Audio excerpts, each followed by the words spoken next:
దేవుడు మనకిచ్చిన గొప్ప అవకాశమును బట్టి మరి దేవుని వాక్యాన్ని వినే సమయమును బట్టి ప్రభువుని స్తుతిస్తున్నాను. ఆ దేవాతి దేవునికి మరి ప్రత్యేకమైన వందనాలు మరొకసారి తెలియజేయుచున్నాను. కీర్తనల గ్రంథము 62వ కీర్తన 5వ చరణం. 62వ కీర్తన 5వ చరణము చదువుదాం. నా ప్రాణమా దేవుని నమ్ముకొని మౌనముగా నుండుము, ఆయన వలననే నాకు నిరీక్షణ కలుగుచున్నది. నా ప్రాణమా దేవుని నమ్ముకొని మౌనముగా నుండుము, ఆయన వలననే నాకు నిరీక్షణ కలుగుచున్నది. ఈ యొక్క దావీదుకారుడు తెలియజేస్తున్నాడు, తన ప్రాణముతో అంటూ ఉన్నాడు, దేవుని నమ్ముకో, మౌనముగా ఉండు, నిరీక్షణ కలిగి ఉండు అని, నిరీక్షణ కలుగుతుంది అని చెప్పి తెలియపరుస్తూ ఉన్నాడు.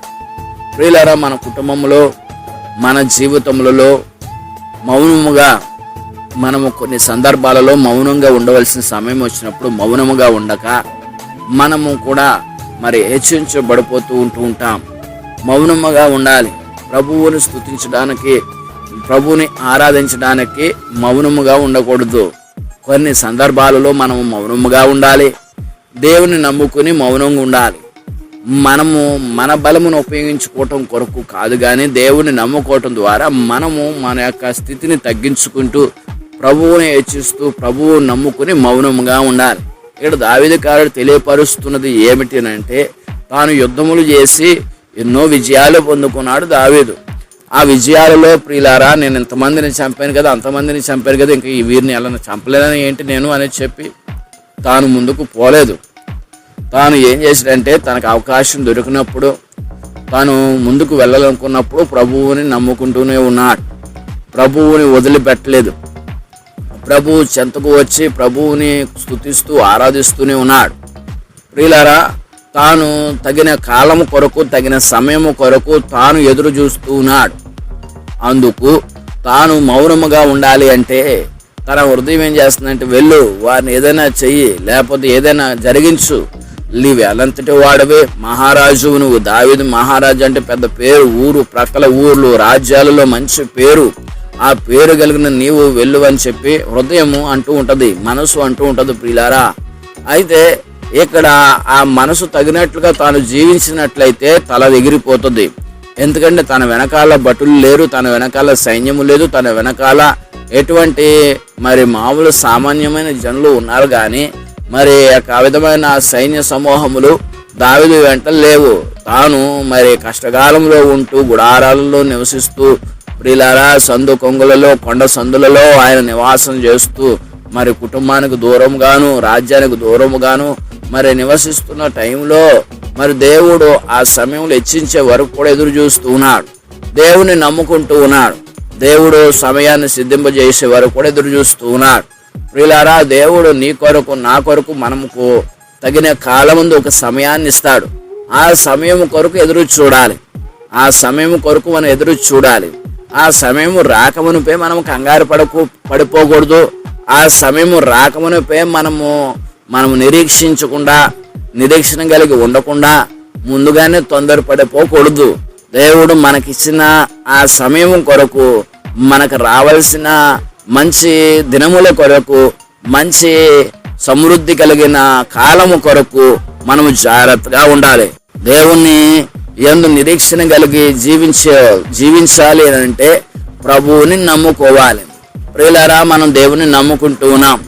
ఎలా నమ్ముకుంటూ ఉన్నాం అంటే, ఆయన దేవుడనియు, ఆయన సమస్త కార్యములు చేయగలవాడనియు మనము నమ్ముతూ ఉన్నాం. ప్రియులారా, ఆ నమ్మకమే మనలను మౌనము చేస్తుంది. అంటే మనల్ని హెచ్చించబడకుండా దేవుడే చూసుకుంటాడనే మాట మనము అనగలుగుతాం. దేవుడు చూసుకుంటాడు, దేవుడే ఆయన న్యాయాన్ని నిర్ణయించేవాడు, సమస్త కార్యములను చేయగల దేవుడు, సమృద్ధి జీవులకు తీసుకుపోగలడని మనము గమనించుకుంటూ ముందుకు సాగుతూ ఉంటాం. దేవుడే అన్ని విషయాలలో తోడుగాను నీడగాను ఉంటాడు. కీర్తనల గ్రంథము 65వ కీర్తన 1వ చరణము. 65వ కీర్తన 1వ చరణము మనం చూస్తున్నప్పుడు ప్రియులారా, దేవా, సియోనులో మౌనముగా నుండుట నీకు స్తుతి చెల్లించుటే, నీకు మొక్కుబడి చెల్లించవలసి ఉన్నది. ఇక్కడ సియోనులో మౌనముగా ఉండుట నీకు స్తుతి చెల్లించటమే. ప్రియులారా, దేవుని సన్నిధానంలో గందరగోళములు, గొడవలు మరి ఎటువంటి ఇబ్బందికరమైన విషయాలు మనం చేయకుండా దేవుని సన్నిధిలో మౌనంగా ఉండటమే దేవునికి స్తుతి. దేవుని సన్నిధిలోకి వెళ్ళిన తర్వాత కొందరు ఏం చేస్తారంటే మరి పక్కవాడితో మాట్లాడతారు, మన వారం రాలేదేంటి, లేకపోతే నీ బట్టలు భలే ఉన్నాయి, బంగారం బాగుంది, నీ పిల్లలు ఎలా ఉన్నారు, వారు ఎలా ఉన్నారు, ఇవి ఎలా ఉన్నారు, అలా ఉన్నారు, ఇలా ఉన్నారు అని చెప్పి ముచ్చటిస్తూ ఉంటారు దేవుని సన్నిధానంలో. ప్రియులారా, బయటికి ప్రార్థన అయిపోయింది, బయటకు వచ్చిన తర్వాత పలకరించడము వేరు, కనపడగానే వందనాలు చెప్పుకోవటము, స్తుతి ప్రభువుకు స్తోత్రాలు తెలియపరచుకోవటం వేరు. అయితే ఆరాధన జరుగుతున్నప్పుడు మాట్లాడుకుంటూ ఉంటారు, వాక్యం చెప్తున్నప్పుడు మాట్లాడుకుంటారో, నువ్వు ఎలా ఉన్నావు, ఏ రోజు ఎలా ఉన్నావు, ఏ విధంగా ఉన్నావు, వాళ్ళు ఎలా ఉన్నారు, వీళ్ళు ఎలా ఉన్నారు ముచ్చటిస్తూ ఉంటారు. ప్రియులారా, అది తెలియపరుస్తూ ఉన్నది దేవుని వాక్యము. నీవు దేవుని సన్నిధానంలో సియోనులో ఉన్నప్పుడు, దేవుని సన్నిధానంలో ఉన్నప్పుడు అనగా దేవుని సన్నిధిలో ఉన్నప్పుడు నువ్వు మౌనముగా ఉండాలి. ఆరాధన జరుగుతూ ఉన్నప్పుడు ఆరాధనలో పాలు పంచుకోవాలి, ప్రార్థన చేస్తున్నప్పుడు ప్రార్థనలో ఏకీభించాలి. వాక్యము చెబుతూ ఉన్నప్పుడు నీ హృదయాన్ని తెరిచి ఆయన ఒక వాక్యముని చెవిని పెట్టి ఆయన వాక్యంలో అంతరార్థాన్ని తెలుసుకోవాలి.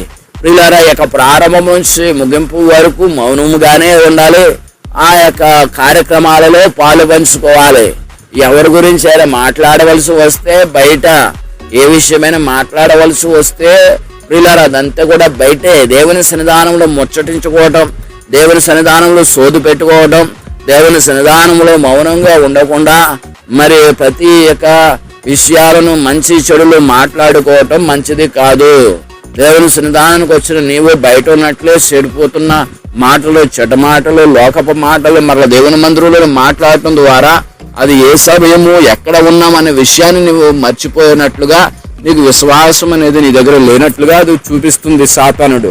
కాబట్టి సాతానుడు ఏం చేస్తాడంటే తగిన సమయం పరిశుద్ధమైన స్థలములో పరిశుద్ధముగా జీవించవలసిన నీవు, పరిశుద్ధముగా ప్రభుని ఆరాధించవలసిన నీవు ఆ సమయాన్ని పాడు చేసేటట్లుగా సాతానుడు నీలోకి దూరి సంఘంలోకి వచ్చేస్తూ ఉంటాడు, దేవుని సన్నిధానంలోనికి వచ్చేస్తూ ఉంటాడు.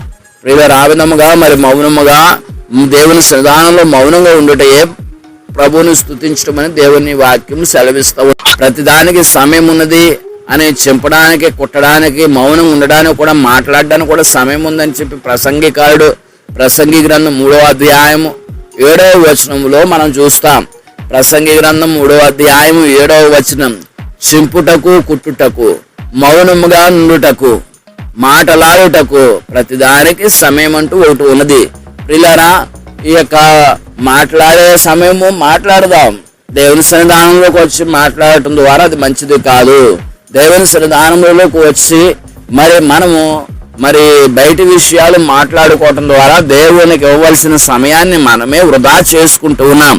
మనమే మన సమయాన్ని, దేవునికి ఇవ్వవలసిన ఆత్మీయమైన సమయాన్ని, ఆధ్యాత్మికమైన సమయాన్ని, ప్రభువుని ఎదిగి ఆత్మలో ఫలించే సమయాన్ని, దేవునితో మనం మాట్లాడే సమయాన్ని, ప్రభువుని గణపరిచే సమయాన్ని, ప్రభువుని ఆరాధించి ఆయన ఇచ్చే వరములను పొందుకునే సమయాన్ని, దేవుడు నిన్ను చూసి సంతోషించే ఆ సమయాన్ని వ్యర్థమైన మాట పలుకుల చేత, వ్యర్థమైన ఆలోచనల చేత పక్కవారిని కదుపుతూ, వారి శ్వాసాన్ని చెడగొట్టుతూ, వారిని కూడా మనము కదలకుండా మనలో మనకి వచ్చిన ఆలోచన నిమిత్తమే మనము మాట్లాడుతూ ఆ యొక్క సమయాన్ని పాడు చేసేటట్లుగా మనం ఉండకూడదు.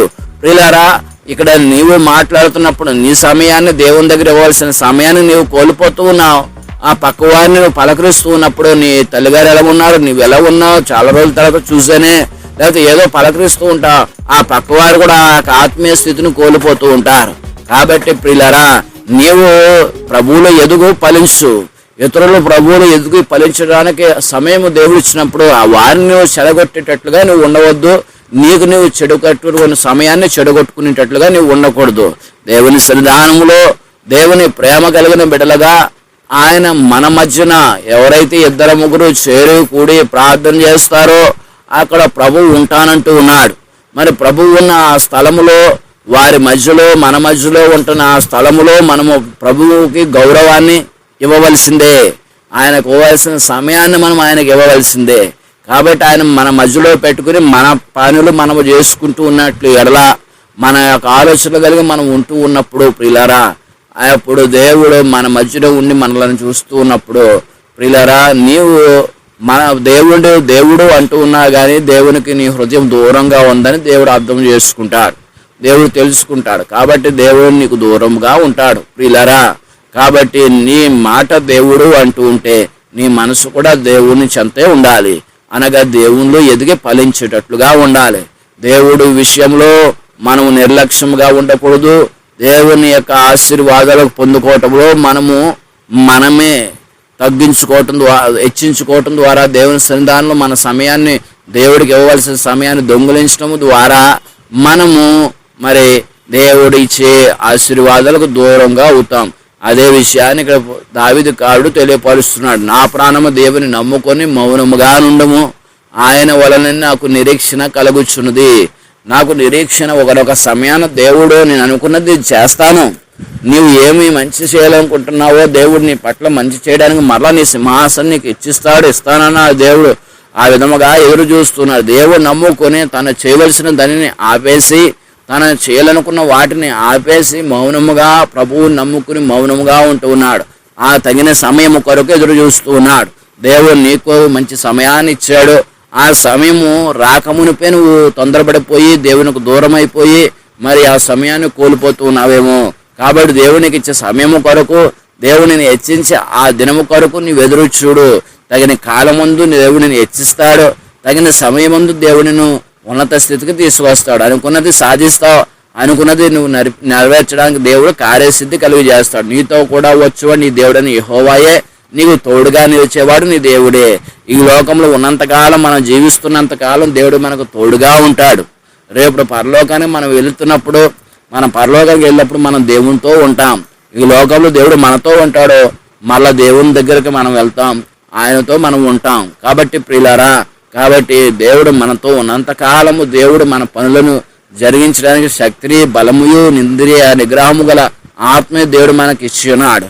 పెరగగలిగిన ఆత్మ దేవుడు మనకి ఇవ్వలేదు. కాబట్టి దేవుని యొక్క బలమైన సన్నిధిలో ఎదుగుదాం, ఆయన వాక్యానుసారంగా జీవిద్దాం. ప్రతి ఒక్క మాటల చేత మనము హృదయంలో పెట్టుకుని బలపడి సంతోషించి ఆనందించి ప్రభు సన్నిధిలో మౌనముగా ఉంటూ ఆయన కీర్తించి కొనియాడాలని కోరుకుంటూ ఆశిస్తూ ఈ మాటలను ముగిస్తున్నాను. దేవుడు మిమ్మల్ని దీవించి ఆశీర్వదించును గాక. ఆమేన్.